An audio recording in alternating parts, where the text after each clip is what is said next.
Parashat Shemot taking us back to such familiar narratives. There's a pasuk in the book of Micha in chapter 6. The prophet invites the people to have a fight with God. Tell me, God says to people, what have I done wrong to you? I've given you so many things, and I sent you when you were back in Egypt. I sent you Moshe, I sent you Aaron, and I sent you Miriam, and they were your three leaders. And you open up the Torah, and you think, well, yeah, Moshe we get in huge amounts. Aaron, yes, his sidekick, we know that Aaron was going to be the spokesperson.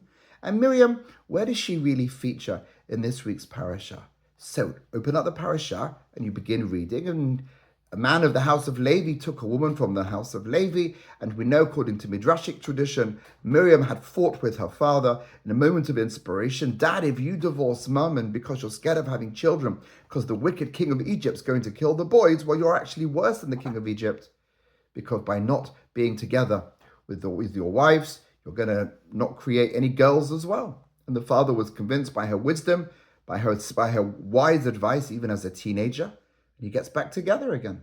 That's a midrashic tradition, perhaps shoehorning Miriam into the action in the way that the text doesn't do so naturally. But then there's that famous scene. Moshe is born 3 months ago by, can no longer keep him safe. He's put in a little box and sent down the river, hopefully to safety.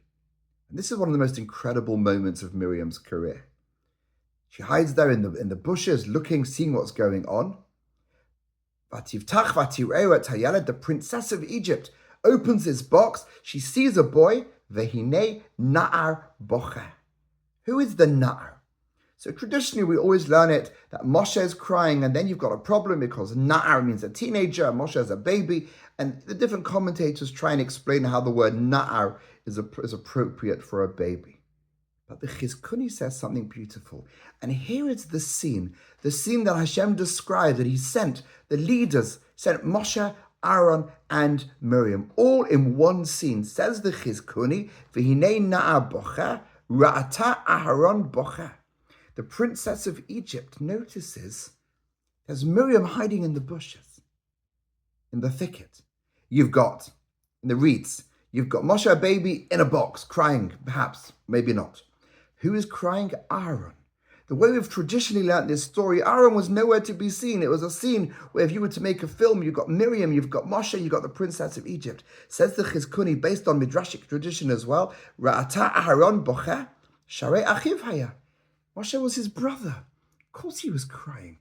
Our baby's going downstream in a box. What's going to happen? And then that panic moment, the daughter of the most despicable, wicked man who wants to kill all our boys has found the baby. What will she do with brother Moshe? It's the most glorious scene. All of them together. Miriam, the wise older sister, pushing the action forward. Aaron displaying the raw emotion of a sibling. And Moshe, the helpless baby, waiting to be picked up by, well, we don't know at this stage, what will she do? And it's only when the text tells us, Vatachmol alav, she had compassion for the baby, Vatomem yaldei ha'ivrim. And here's the paradox and the irony in the story. The character that most represents death gives life.